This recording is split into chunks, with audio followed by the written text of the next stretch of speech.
Hello friends,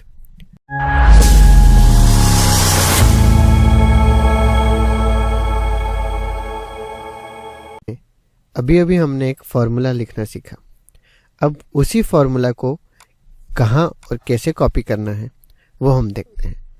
सो यहाँ पर हमारा सेलेक्टेड सेल है B4, जिसके अंदर फॉर्मूला लिखा हुआ है B2 माइनस B3।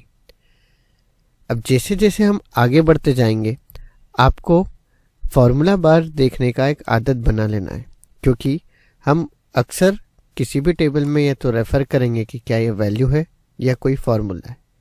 देखने में तो 20 वैल्यू दिखता है, पर जब इस पर सेलेक्ट करते हैं तो पता चलता है फॉर्मूला बार में कि यहाँ पर एक फॉर्मूला लिखा हुआ है।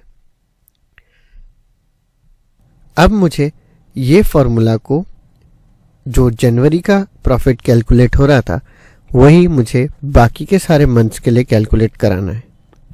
अगर मुझे ऐसा करना है तो मैं वापस से यहाँ पर फॉर्मूला नहीं लिखूंगा, हम इस फॉर्मूले को ही इसके पास वाले सेल में कॉपी कर देंगे।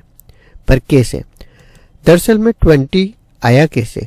तो वो था 180 माइनस 160।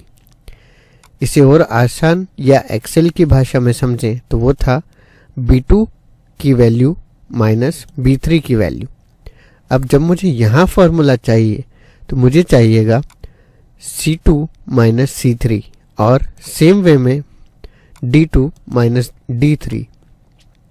फॉर्मूला कॉपी करने के लिए हम उस सेल को सेलेक्ट करते हैं जहाँ पे हमारा फॉर्मूला लिखा हुआ है और मैं इसे ड्रैग करके सारे मंथ्स के लिए अप्लाई कर देता हूँ। तो वैल्यूज जनरेट हो गई। 420 माइनस 360 इज इक्वल टू 60। ये सही भी है। अब वापस से हम अपने फॉर्मूला बार में अगर देखें तो यहाँ पर फॉर्मूला अपने आप क्रिएट हो गया C2 माइनस C3। ऐसे ही इसके लिए क्रिएट हो गया D2 माइनस D3। तो दरअसल जब हम किसी भी फॉर्मूला को कॉपी करते हैं तो हम उसका रेफरेंस कॉपी करते हैं, यानी कि यहाँ पर रेफरेंस था B2 माइनस B3 और सेम वे में इस फॉर्मूला के लिए रेफरेंस बन गया C2 माइनस C3।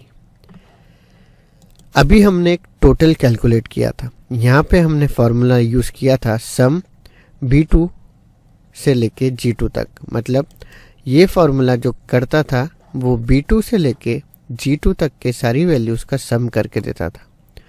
अब अगर मुझे एक्सपेंसेस का सम भी चाहिए तो मैं इस फॉर्मूला को सेलेक्ट करूँगा और ड्रैग करके नीचे ले आऊँगा। तो हम देख सकते हैं कि अब हमारा फॉर्मूला, अगर हम H4 सेल में देखें तो टोटल प्रॉफिट कैलकुलेट करने का फॉर्मूला अपने आप बन गया है। ऐसे ही टोटल एक्सपेंसेस का फॉर्मूला भी अपने आप बन गया।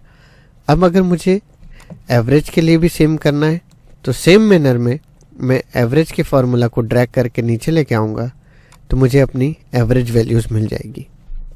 सो एक बार आपने फॉर्मूला लिख दिया और उसको किसी भी जगह पे अप्लाई करना है तो हम इस वे में सेलेक्ट करके उसे ड्रैग कर देंगे तो वो सारी जगहों के लिए अप्लाई हो जाएगा।